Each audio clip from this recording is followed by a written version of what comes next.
Hello, everyone. Alright, so last week we started talking about OCs and a few tips to kind of help you get thinking about creating your own character.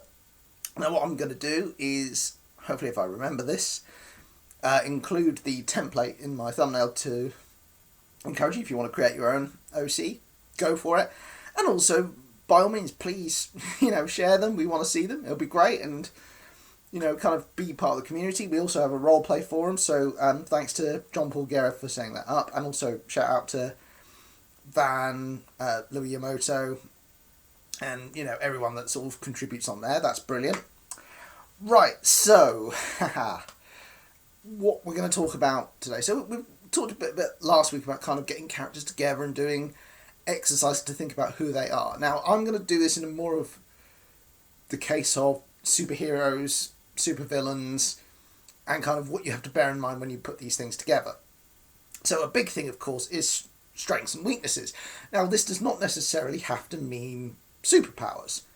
Now, superpowers, of course, are awesome, and, coming up with new and interesting ones to mess about with is great, and seeing the kind of things a person can do. Now, the important thing is that ideally you want someone to be reasonably balanced. You want someone who has some abilities, but there is a flaw to kind of balance it out.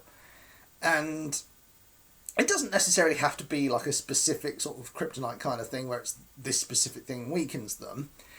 It can also be that someone's a bit headstrong, that they sort of fling themselves into a situation. Or, they care about a lot for their friends, and that means, they sort of think about that before they sort of do something for themselves. And whilst, of course, that's a good thing, sometimes people can kind of, as I say, sort of throw themselves into something without meaning to. And, of course, what you want to be sure is to reasonably balance it out so that you don't have someone that, like I say, they have like loads and loads of powers, but there isn't something to kind of counter that. So it's something to be aware of. I will say, with villains, I think you can get away with villains being a bit stronger, like, not totally OP, but ideally you want enough of a presence of that villain so that the hero who's going up against them, it's a challenge. And ideally you want them to sort of deal with that, or like as I say, they have sort of different sort of hench people, so the hench people aren't quite as threatening, but there is like a bigger power above them, and that's something that you do as well. And so you can have different statuses, and you can have fun with that as well. You can have, sort of some of the henchmen who probably like think they're smart, but they're not as smart as they think they are, or, their friend who's a bit dumb, but kind of goes with what they say, but then sometimes they'll sort of throw in and say something insightful. And and again, that's why it's kind of good to have contrast, so you can have someone who's kind of big and strong, but they're also not the smartest. Or, you can have someone who's a very smart character, but they're not particularly strong. And maybe that's their chip on their shoulder. That's the thing that kind of annoys them, that they, aren't the strongest, therefore they sort of do things to kind of assert themselves. And of course, that can then sort of tie into a backstory, that can tie into an incident in their lives.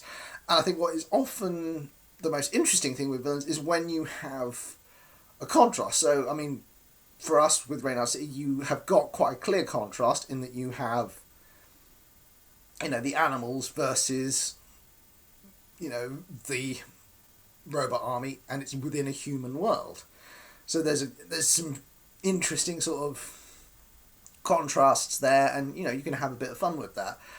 And the good thing as well is that you can also play around with these things. So, for example, I love the original Iron Man film, and one of the great scenes in that film is when Tony Stark, when they're going through the typical backstory in the comic where Tony Stark sort of pretends that Iron Man is this bodyguard in a suit and he's the one protecting Tony Stark.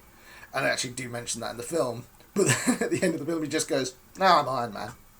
And it just completely, I remember just seeing that in the cinema, I was like, wow, that's blown it out the water. And I think since then, the secret identity thing has kind of happened less and less. And Whether that's a good thing or a bad thing, I don't know. I think one thing I like about the secret identity trope, and like I say, feel free to agree or disagree, is that it does add an extra dilemma to it, because it adds to the personal side of it. You know, can you tell your friends or family about what you're doing?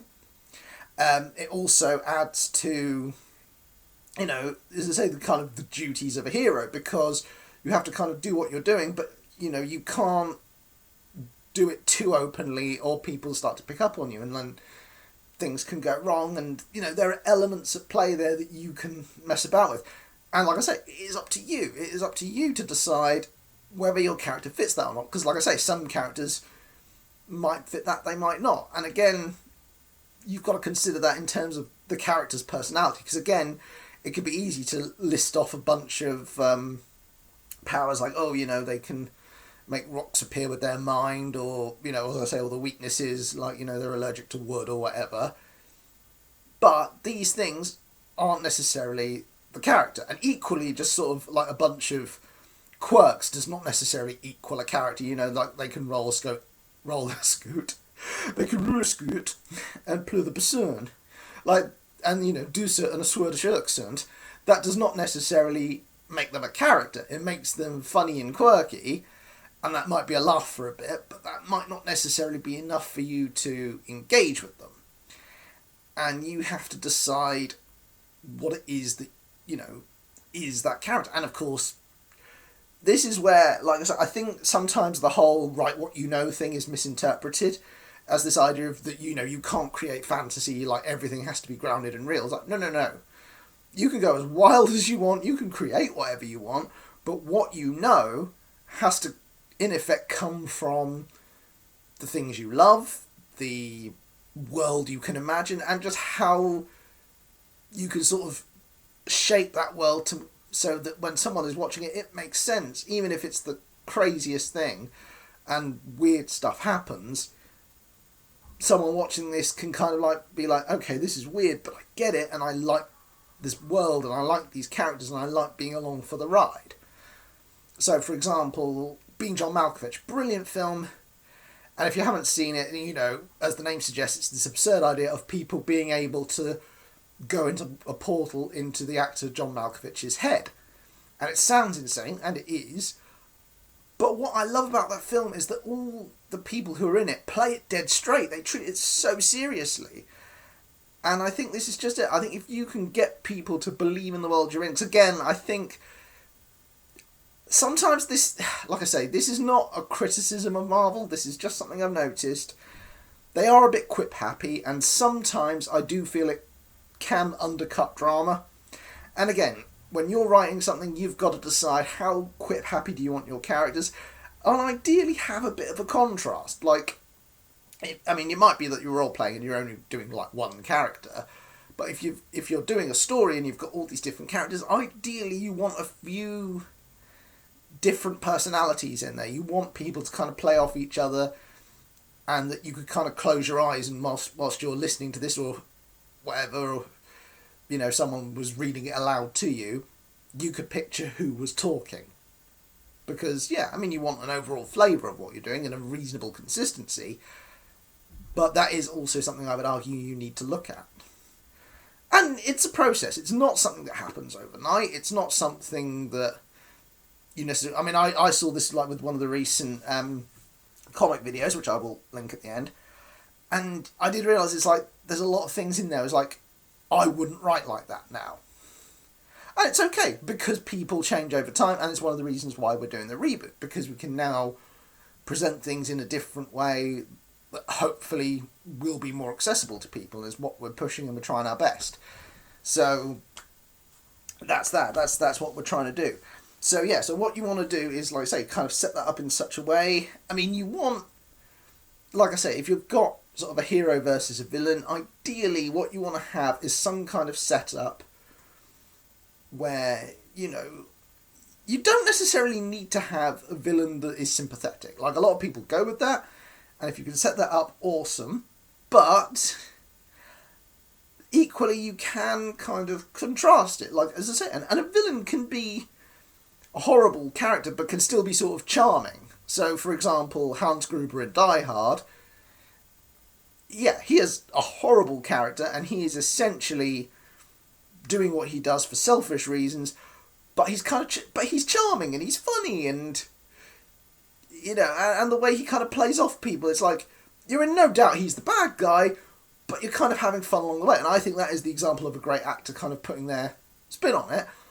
But where that film is clever is that, again, you have a very clear contrast. You have got a very smart, very European, guys in suits. Those are, kind of the head villains, and it's all very sort of corporate and, very buttoned down. And this is like the world John McClane is going to, whereas John McClane is very earthy. He's very, he's got this grubby vest, he's got bare feet, but equally, like I say, he's very emotional. He's not, like I say, he is not like a very sort of Arnie type character. He's not kind of one note. He is snarky. He is kind of, but he's trying to get through it. And I think that's where the original was really good, and to a lesser extent the second one, and the third kind of introduced some kind of fun, different elements.